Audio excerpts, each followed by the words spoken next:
Eu sei que eu já fiz um vídeo de análise sobre Esquadrão Suicida. E se você não sabe e quiser ver, tá aqui em cima. Mas eu ainda não gastei tudo o que eu tinha que falar sobre o filme. E hoje nós vamos falar sobre a narrativa do filme. Vem comigo.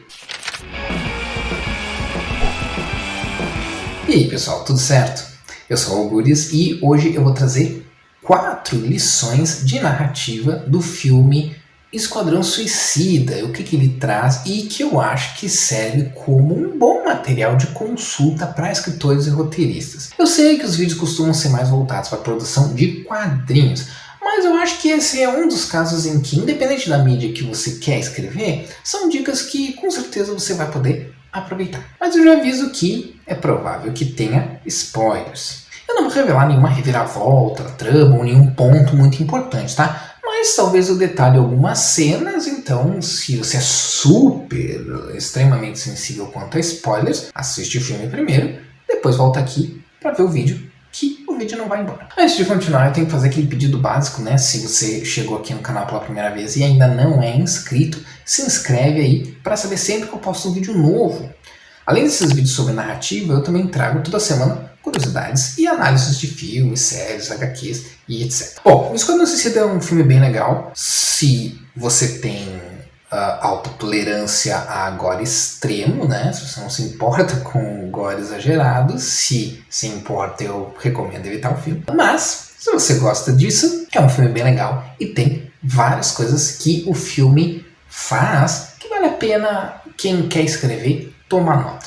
Então, sem mais delongas, eu separei aqui 4 que eu acho que são bem interessantes e que com certa frequência acabam virando gargalos para o roteirista. Primeiro vamos falar da abertura. A abertura, né, o início, a primeira sequência, né, da história é uma das partes mais importantes de uma história. Talvez a mais importante porque é a primeira coisa que o leitor vai ler ou que o espectador vai assistir. Tanto que eu fiz um vídeo específico só sobre como criar a sua sequência de abertura, né? A sequência de abertura para sua HQ. Se você não assistiu e quiser assistir, tá aqui no izinho. No caso do Esquadrão Suicida, a cena de abertura é muito bem construída, não só para dar o tom do filme e mostrar que veio, digamos assim, o que a gente pode esperar, mas também sobre uma boa lição sobre como construir uma cena com muitas coisas acontecendo, muitos personagens, e que ainda assim ela é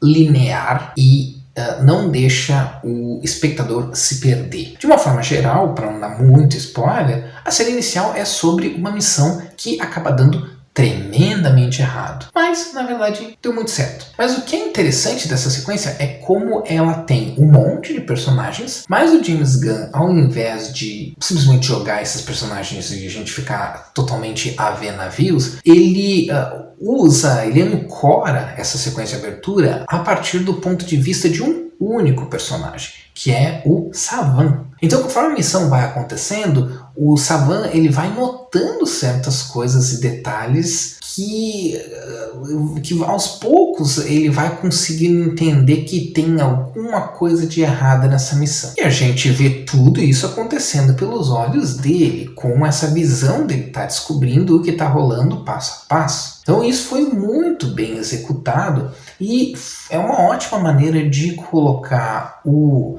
espectador que não assistiu o primeiro filme e que não tem nenhuma ideia do para que de qual que é a moral do Esquadrão Suicida, de colocar esse espectador direto na história, sem fazer ele ficar, tá, quem é esse cara, quem é esse cara, quem é esse cara? Então a história é ancorada por um só personagem e tudo que acontece em volta é como se fosse o ponto de vista dele. Eu não vou dar mais detalhes para evitar spoilers, mas de uma forma geral é isso. Outra coisa que o filme faz muito bem é brincar com as expectativas da audiência. Tanto as expectativas de quem vai viver ou quem vai morrer, como as expectativas do que se espera desse tipo de filme. Então logo de início a gente tem várias mortes e algumas inesperadas, deixando claro que qualquer um pode morrer. Mas também uma coisa que ele faz muito bem é jogar vários momentos que a gente, como audiência que já viu vários filmes na vida, pensa, agora esse personagem vai morrer. E ele não morre. Ou às vezes morre mesmo, mas enfim, só depois de vários falsos, alarmes falsos, digamos assim. Mas esse é o ponto. Sabendo que existem certas características bem conhecidas de filmes blockbuster, desses tipos de filmes, que a audiência já está bem familiarizada, o James Gunn trabalha isso em favor dele e joga com as expectativas para tornar a história mais empolgante e difícil de adivinhar. Mas ainda assim ele consegue saber quando entregar uma virada naquilo que a gente está esperando e quando entregar exatamente aquilo que a gente está esperando e aquilo ser satisfatório. Outra lição bem interessante é desenhar, construir uma cena de maneira que ela, por si só, mostre tudo o que a gente precisa saber sobre o personagem. Essa lição vale para qualquer mídia, mas é particularmente valiosa para quem quer fazer quadrinhos, porque na maioria das vezes a maior limitação de quem vai fazer quadrinhos vai ser o espaço para desenvolver os personagens, para desenvolver a história. Muitas vezes você não vai ter muitas páginas para isso, a maioria das vezes você não vai ter muitas páginas para isso, e a solução é criar uma cena que nos diga tudo que a gente precisa saber sobre o personagem. Não precisa necessariamente ser a primeira cena em que o personagem aparece, mas é uma cena específica que, se for vista de forma isolada, ou seja, se o leitor não viu nada da história antes, essa cena é suficiente para o leitor sacar qual é do personagem, digamos assim. Esquadrão Suicida tem algumas cenas assim, mas eu vou destacar uma cena em que, aqui um pequeno spoilerzinho que não afeta em nada o plot, o Tubarão Rei tenta devorar a Caça-Ratos 2 enquanto ela está dormindo.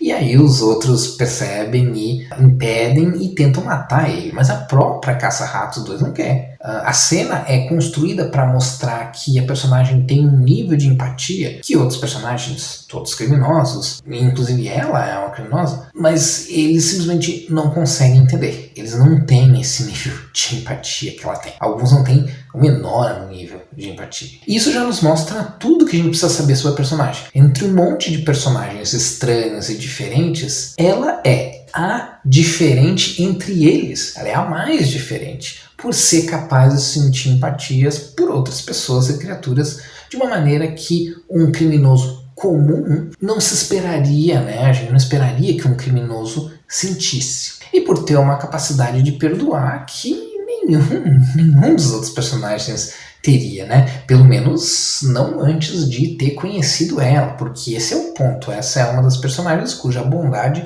acaba influenciando, né?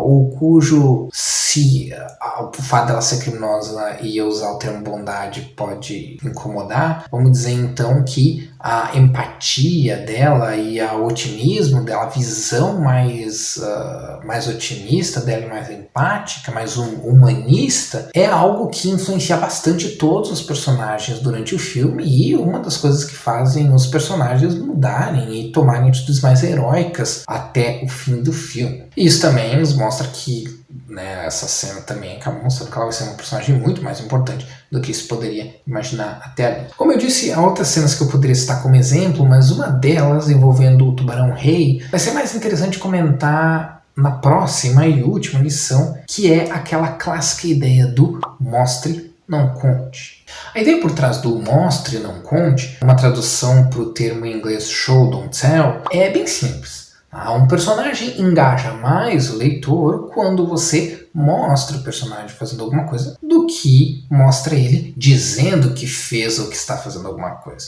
Por exemplo, se um personagem tem uma mira incrível usando estilingue, você pode fazer ele dizendo que é muito bom no estilingue, ou pode criar uma cena que mostra ele usando o estilingue com maestria pra gente saber que ele é bom sem ele precisar ficar contando pra gente. Apesar de simples, é incrível o número de histórias que falha em fazer isso. O próprio James Gunn não faz isso em vários momentos do filme, de mostrar ao invés de falar, e faz os personagens telegrafarem coisas como a habilidade de dizer o que os outros fazem, ou dizer o que está acontecendo, coisa assim. Mas isso é bem comum em histórias com muitos personagens, ou com muitos elementos, ou com uma trama complexa que não tem muito tempo para criar uma cena específica para cada coisa. Eu não tô com isso querendo justificar, tá, o filme. A questão é que quem escreve sabe que a gente tá sempre lutando por tempo/espaço, tá? Então, dependendo do tamanho da trama, dependendo da quantidade de personagens, dependendo do que tu quer fazer, do que tu não quer fazer, isso vai definir as decisões que você vai tomar. Então, às vezes, o show don't tell acaba não sendo viável baseado nas limitações que se tem na hora de escrever a história. Mas o mesmo James Gunn mostra nesse filme que dá para fazer muito com pouco e fazer uma cena explicar muita coisa sem nem mesmo ter diálogo, inclusive. O exemplo em questão é uma cena bem simples, tá? Que muita gente pode ter passado batida. E em determinado momento o esquadrão tá num furgão percorrendo as ruas da ilha lá onde eles precisam executar a missão, e a cena se foca no Tubarão-Rei olhando para fora, né, pelo vidro do furgão. E em determinado momento chama bastante a atenção deles cenas de casais juntos e se abraçando em situações românticas. Nesse momento a gente percebe o quão solitário é o Tubarão-Rei, que provavelmente, pelo que a gente pôde catar das informações sobre ele ao longo do filme, provavelmente ele é o único da espécie dele e nunca vai poder ter uma companheira novamente. O James Gunn poderia ter colocado o personagem dizendo alguma coisa enquanto olha para cenas, comentando como ele é solitário, suspirando, uma coisa assim. Mas ao invés de pecar pelo excesso de informação, ele foi mais enxuto e mais sutil e criou uma cena muda, basicamente, sem diálogo, onde o próprio contexto e a expressão do personagem diz tudo. Bom, por hoje era isso. Eu poderia trazer outras dicas legais da narrativa que o filme tem, mas essas são as que eu achei bem relevantes. E também porque eu queria fazer um vídeo com o mínimo de spoilers possível. Já assistiram um filme? O que acharam? Comente aí. Até a próxima.